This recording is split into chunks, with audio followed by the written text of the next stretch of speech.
직장 다니면서 시험 합격하기가 쉽지 않아요. 혼자 공부하면 물어볼 데도 없고, 에듀윌 유료 회원은 평일 야간에도 심지어 주말에도 밀착 관리를 해주니까 의지가 많이 됐어요. 에듀윌은 합격의 지름길입니다. 아주 큰 소리로 하는 게 가장 좋습니다. 좋게는요. 그 다음에 제한 능력자 제도인데, 이제 제한 능력자다라고 하는 건 여기서 배우는 거예요.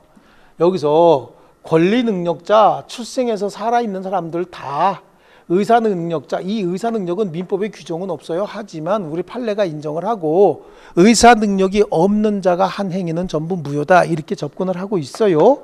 그 다음에 행위 능력자 다 이야기를 할 수는 없죠. 다 이야기할 수는 없는데, 그러면 행위 능력이 제한되는 자, 19세 어떻게 된 자,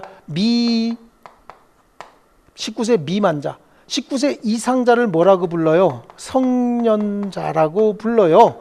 19세 미만자는 그럼 어떻게 됩니까? 미성년자 제한 능력자다라고 하는 거고, 19세 이상자들 중에서, 여기 중에서도 일정한 심판을 받은 자, 심판. 이 심판의 종류는 세 가지인데 그 중에서 두 가지 심판만 제한 능력자로 보는 거예요. 세 가지 중에서 두 가지만. 그래서 여기 보니까 성년 후견의 계시 심판을 받았다. 이게 여러 말 나와. 입에 잘 안 붙어요. 성년 후견의 계시 심판을 받았다. 그러면 성년 후견을 받아라라고 심판을 받았으니까 피성년 후견인 이렇게 얘기하는 거고, 한정 후견의 계시 심판을 받았다. 피한정 후견인 이렇게 이야기하는 거예요. 피한정 후견인 이렇게 얘기하고요. 특정 후견의 계시 심판을 받았다라고 하면 피특정 후견인 이렇게 얘기를 하는데, 여기까지만 제한 능력자예요. 그럼 제한 능력자를 번호를 붙이면 1번, 그 다음에 2번, 3번까지 제한 능력자고, 특정 후견의 계시 심판을 받았다라고 하는 자는 제한 능력자가 아니에요. 공부는 같이 한다라고 하더라도 여기까지만 제한 능력자로 본다. 그럼 이 자들이 한 법률 행위는 무효, 유효? 그렇죠. 유효죠. 지금 무효 그랬으면 안 되는 거야. 제한 능력자가 한 법률 행위는 유효다. 여기서 끝나는 경우도 많거든요. 하지만 취소할 수 있다. 만약에 취소하지 않으면 그럼 뭐라는 얘기일까요? 유효란 얘기죠. 취소하기 전까지는. 그래서 취소할 수 있는 행위다라고 하는 거고, 그러면 성년자 중에서 제한 능력자가 아닌 자가 한 행위는 뭐냐? 그건 유효죠. 유효고 임의로 지 마음대로 취소할 수 없는 행위가 되는 거죠.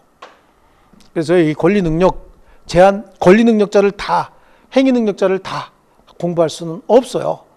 그래서 여기는 제한 능력자를 공부하고 제한 능력자가 아닌 자는 전부 행위 능력자다. 그러니까 제한 능력자 제도다라고 하는 제도적인 취지는, 제한 능력자는 뭔가 판단 능력이 부족합니다. 여러분, 책도 중요하지만 책보다는 설명을 천천히 들어주세요. 네, 그래요. 제가 말도 좀 빠른 편이라, 그리고 배속을 하시면 나중에라도 혹시 동영상 보시는 분들 배속을 하시면 의미 내용을 정확히 이해 못하고 넘어가기 때문에 절대 1.1배속 내지 1.2배속 이상 하시면 안 됩니다. 의미 내용을 천천히 이해하시라고 지금 천천히 말씀드리는 겁니다. 그래야 이게 머릿속에 각인이 되는 거예요. 단순히 암기 갖고 되는 게 아닙니다. 민법은요. 다른 과목하고 공부 방법이 완전히 달라야 됩니다. 자, 일단 제한 능력자의 유형을 보니까 미성년자, 19세에 달하지 아니한 자, 그 다음에 피성년 후견인, 성년 후견의 계시 심판을 받은 자인데, 거기 성년 후견의 계시 심판에 보니까 뭔가 복잡하게 암기할 게 많이 있는 것 같아요. 그런데 질병, 장애, 노령, 그 밖의 사유로 인한 정신적 제약으로 사물을 처리할 능력이 지속적으로 결여된 사람, 여기서 지속적으로 결여된 사람의 밑줄을 치는 거예요. 앞에 있는 내용 다 필요 없어요. 앞에 있는 내용 싹 다 필요 없고요. 그 내용 다 빼셔도 됩니다. 여기에 무슨 모의고사 같은데 어떤 데 보면 질병, 장애, 노령 그 밖의 사유로 인하여 정신적 제약, 이거 가지고 말 바꿔서 했는데 절대 그거 안 나옵니다. 여러분 혼란스럽게 하는 거예요. 그거는 이것도 공부해야 될까? 아니에요. 질병장애 노령 그 밖의 사유로 인한이라고 하는데, 질병장애 노령으로 인한 정신적 제약으로, 뭐 질병장애로 인한 신체적 제약으로, 이거 말이죠. 질병장애 있으면 신체적 제약이 있어요. 이렇게 해서 틀린 지문으로 뭐 이렇게 집어넣는데 그거 아닙니다. 그거 맞는 지문이에요. 질병, 장애 이런 게 있으면 신체적 제약이 있는 거고, 나머지 그 밖의 사유로 인한 정신적, 그럼 그 밖의 사유가 뭐냐? 그 밖의 사유를 어떻게 한정해요? 어떤 사유가 있든지 판단 능력이 부족하면 이런 경우에 얘기하는 거예요. 그러니까 그건 중요한 거 아니야. 계속해서 나오는 얘기, 똑같이 반복적으로 하는 얘기입니다. 그거 중요한 게 아니고, 중요한 건 뭡니까? 사무처리 능력이 어떤 사람이에요? 지속적으로 결여된 사람. 이 사람 법원에서 심판받아야 되는 거예요. 심판 과정 지금 안 합니다. 심판을 받으면 제한 능력자가 되는 것이고요. 오른쪽에 가면 디귿에 한정후견의 개시 심판을 받으면 피한정후견이 되는데, 거기도 질병장애 노령 그 밖의 사유로 인한 정신적 제약으로 사무를 처리할 능력이, 여기까지 똑같은 내용이잖아요. 부족한 사람, 이렇게 부족한 사람, 부족한 사람, 요게 밑줄 쳐야 되는 거예요. 자, 이 사람에 대해서 심판을 하는 것이고요. 피특정 후견인 밑에 한번 봅니다. 피특정 후견인. 자, 여기까지가 제한 능력자라고 했고, 여기는 제한 능력자 아니라고 말씀을 드렸지 않습니까? 그래서 피특정 후견인, 거기에 중요한 말은 특정 후견 심판을 받아도 제한 능력자가 되는 것은 아니다. 요 굉장히 중요한 말입니다. 요거 하나 하고, 특정 후견 심판도 질병장애 노령 그 밖의 사유로 난 정신적 제약으로 똑같잖아요. 그러니까 중요한 건 일시적 후원 또는 특정 사무에 대한 후원, 요게 필요한 거죠. 요거 중요한 말입니다. 그러니까 여기서 피성년 후견인이나 피한정 후견인, 피특정 후견인을 구분하는 기준은 질병장애, 노령 그 밖의 사유로 인한 정신적 제약, 이게 중요한 게 아니에요. 그게 아니라 여기는 사무처리 능력이 지속적으로 결여된 자, 사무처리 능력이 사무처리 능력이 지속적인 건 아니죠. 사무처리 능력이 어떤 자예요? 부족한 자. 여기는 일정 기간 또는 특정 사무의 후원이 필요한 자. 그러니까 잠깐 동안만 도와주면 되는 거고, 전반적으로 안 도와줘도 꼭 집어서 한두 개만 도와주면 되는 사람. 여기까지만 제한 능력자이기 때문에 유효지만 취소할 수 있고, 여기는 취소할 수 없다. 그런 개념이 중요한 겁니다. 그 다음에 제한 능력자와 거래한 상대방도 보호할 필요가 있다라고 해서요. 자, 여기도 구체적으로 이거는 지금 뒤에 가서 암기해야 될 상황이에요. 제한 능력자의 법률 행위는 취소해서 보호를 해야 돼요. 그러면 상대방은요? 당연히 상대방도 보호해야 되죠. 제한 능력자 보호법익이 크면 클수록 상대방도 보호해야 되는 법익은 큰 겁니다. 그래서 제한 능력자 취소권 행사로부터 보호받는 자, 이걸 상대방이라고 하거든요. 상대방도 경우에 따라서 보호되는 경우가 이때더라. 어떻더라? 이때더라. 그걸로 끝내겠습니다. 자, 그 다음에 이제 부재와 실종이다라고 하는 거예요. 부재자 제도가 있고 실종 선고 제도가 있어요. 자, 부재자 제도, 실종 선고 제도. 자, 요거는 뭘 얘기하느냐? 요건 지금 자연인이니까 법인은 부재자가 있을 수가 없죠. 법인은 실종 선고 받을 수가 없지 않습니까? 네, 그래요. 그래서 부재자 제도와 실종 선고 제도는 종전 주소지를 떠나서 당분간 돌아올 가망이 없는 자, 이 자를 부재자라고 합니다. 그 다음에 실종자는요, 종전 주소지를 떠났다라고 하는 건 부재자나 실종자나 똑같습니다. 얘는 어디 있는지 알고도요, 알고 있지만 당분간 돌아올 가망이 없어요. 돌아올 가망은 없는데 이 사람에게 재산이 있고, 이 재산을 누군가 관리해 줘야 되는데 재산을 관리할 사람이 없는 거예요. 재산도 있고 이 재산을 관리할 사람이 있을 수도 있고 없을 수도 있는데, 재산을 관리할 사람이 있을 때, 이때는 재산 잘 관리되고 있으니까 국가에서 개입하지 않습니다. 근데 재산을 관리할 사람이 없을 때, 그때 국가에서 개입을 해주겠다. 그럼 이렇게 왜 개인의 재산을 관리해서 국가에서 개입을 해주느냐? 그 이유는 이 사람 나중에 돌아올 거 아닙니까? 나중에 돌아오면 사회로 원만하게 복귀를 해야 돼요.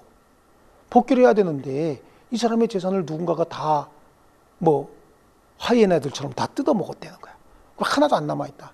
그럼 사회로 정상적인 복귀가 힘들어지는 거죠. 그러다 보니까 이 사람 자체를 도와주기 위한 제도예요. 이 제도는 부재자의 재산을 보호해서 부재자가 나중에 돌아왔을 때 사회로 원만하게 복귀할 수 있도록 하기 위한 제도다, 이렇게 얘기하고요.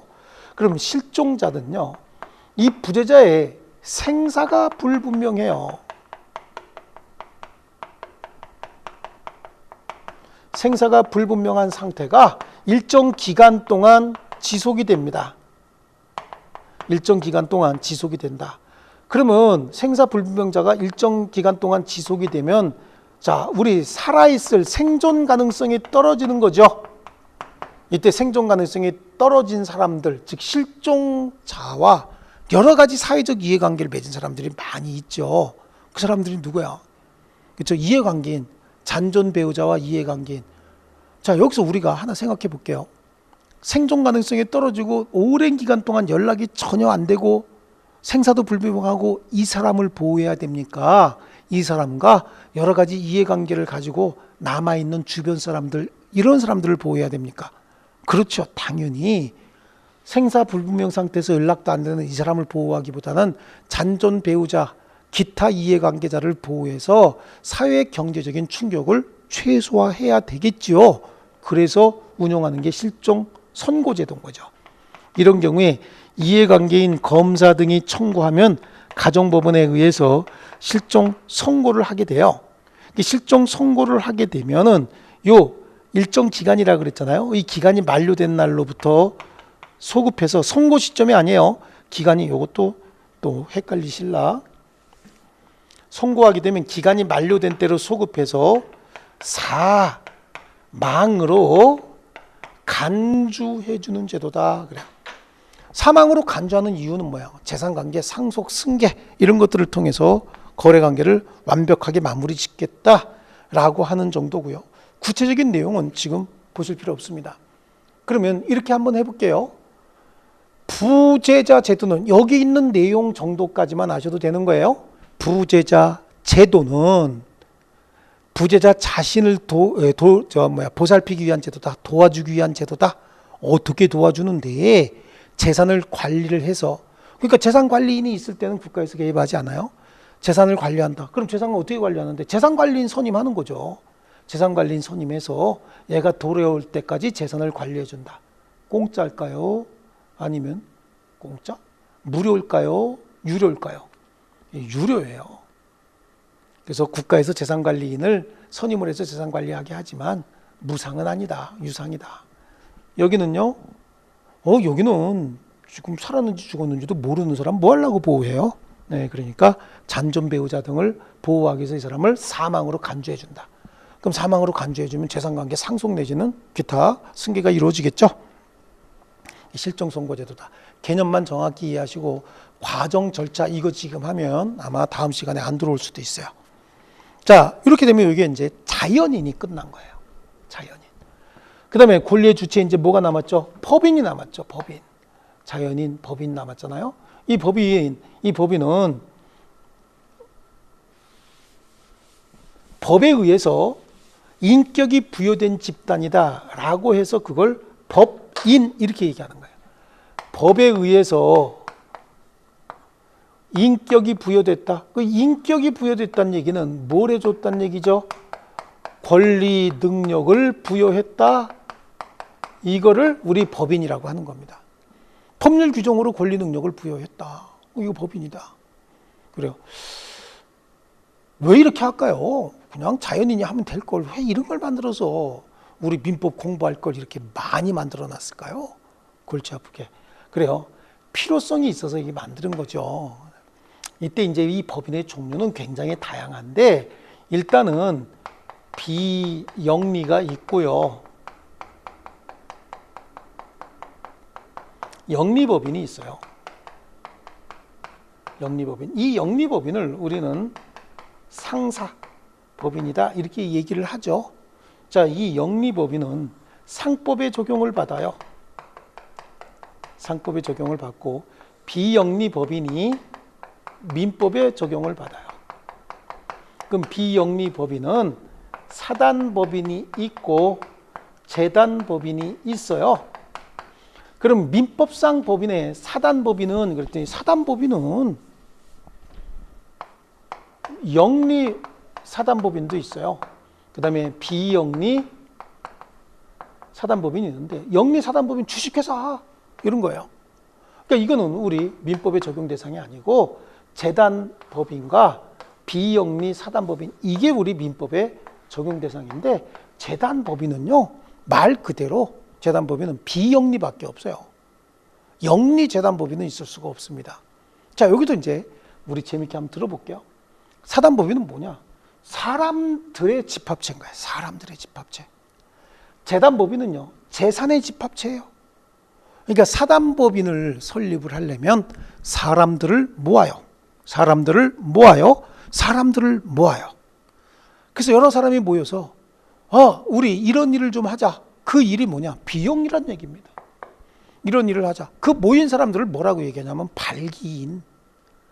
그래, 그 사람들이 사단법인을 만들기 위해서 여러 가지 회의를 하고 우리 그 법인은 이러이러한 목적으로 활동을 할 거고 우리 법인은 조직을 이렇게 만들 거고 뭐 조직이 만들어서 누구는 어떤 일을 하고 뭐 이걸 조직을 구성한다고 얘기하거든요. 이런 것들을 서면으로 작성을 한다. 그걸 뭐라 그래? 정관을 작성을 한다. 그래서 주무관청에 허가를 받아서 설립 등기까지 하면 그게 사단법인에 사람을 모았으니까. 재단법인은요 일정한 재산을 모으는 거예요. 재산을 모아서 영리활동을 한다. 이거 뭐 모을 필요 없지요. 재산을 모아서 비영리활동을 하니까 재산을 모으는 의미가 있는 거예요. 그래서 비영리밖에 없다.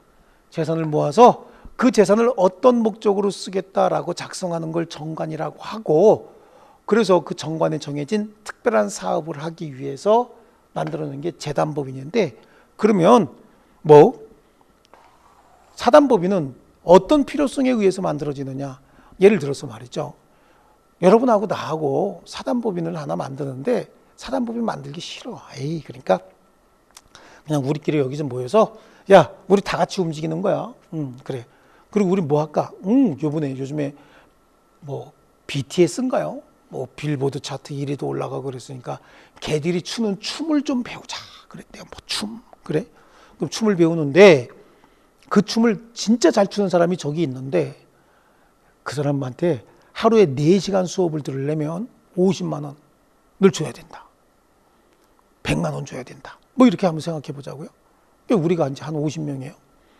그러면 최소한 한 달은 배워야 되니까 30일 동안은 지급해야 된다. 그러면 100만 원씩 3천만 원이네요. 그 다음에 방 얻어야 될 거 아니에요? 방이라 그러나요? 그 연습실을 얻어야 될 거 아니겠습니까? 연습실을 얻어야 되고 밥 먹어야 되고. 그럼 우리가 모여서 할 때 돈이 대체적으로 한 50명인데 한 5억 정도가 필요하다. 전체적으로 보니까. 그러면 각자 1,000만 원씩 준비하자. 이래. 좋습니다. 좋아요. 다 그랬어요. 그럼 1,000만 원씩 준비했는데 그 첫날 누가 낼 거냐는 얘기예요. 두 번째 날 누가 낼 거냐. 세 번째 날 누가 낼 거냐. 그 번호 매겼어. 1번 네가 첫날 내. 2번 네가 두 번째 날 내. 첫날 내고 두 번째 날 내고 쭉 냈는데 한 열흘쯤 지났다. 그럼 10번까지 냈겠죠. 11일째 반쯤 결석했다. 먼저 낸 사람 결석 안 해요. 뒤에 있는 사람들 결석하기 시작하죠. 그럼 먼저 낸 사람 어떻게 할까요? 여기 수업 쫓아올까? 아니면 저 녀석들이 왜 결석을 할까? 내일 또 올 것이냐 말 것이냐 여기에 더 신경 쓰게 돼 있어요. 그러니까 그런 경우에 그냥 그 돈을 한꺼번에 모으자는 얘기예요. 한꺼번에 모아서 한 사람이 가지고 있는다고 한번 보세요. 그래서 죄송합니다. 5억 원을 모았는데 가장 믿을 만한 나한테, 여기서 부정하는 사람 안 됩니다. 나한테 가장 믿을 만한 나한테 맡겼다. 그러면 저까지 포함해서 50명이라고 했으니까 49명은 그날 밤부터 불안합니다. 겉으로는 믿는 척하지만 내일 저 인간이 나올 거냐 안 나올 거냐. 안 나오면 우리 돈 어떻게 되지? 그러니까 이렇게 하지 말고 사단법인을 만들어서 이 사단법인이 재산을 가질 수 있도록 하자. 즉 뭘 갖도록 하자? 재산을 가질 수 있도록 하자. 그 여기 재산으로 해서 그럼 전체 5억 원이라고 하는 돈 중에서 오늘 1,000만 원을 냈다. 그럼 50만 원이 일정 비율로 나눠낸 거예요. 결론적으로는. 이렇게 재산관계 책임의 소재를 분명히 하고 그 책임을 분할해서 나눠내기 위해서 나눠서 부담하기 위해서 사단법인이 필요한 거고 재단법인은 재산을 모아놓고 뭐 하려고 법인을 만들었을까? 예를 들어서 어떤 분이 돌아가시면서 아들한테 야 아버지가 남긴 3천억이 있는데 이거 갖고 니네들끼리 나눠서 쓰지 말고 좋은 일에 써라 그러고 돌아가셨다는 거예요. 큰아들 작은아들 막내딸이 있다. 그래요. 근데 큰아들은 아버지의 뜻을 작은아들은 뭐 형이 그러면 근데 막내딸은 나는 굉장히 자유롭게 살고 부자로 사는 게 좋아. 나는 그거 필요 없어. 나한테 상속분 나눠줘. 뭐 1,000억 나눠갔다. 너무 큰가요? 100억 나눠갔다. 그럼 둘째도 뭐래요? 굳이 뭐 돈 다 그거 할 것도 아닌데 나도 나눠줘. 그럼 실제적으로 그 돌아가신 분이 의도했던 목적 사업을 할 수 없잖아요. 그러니까 아예 그 돈으로 뭘 만들어 버리는 거죠?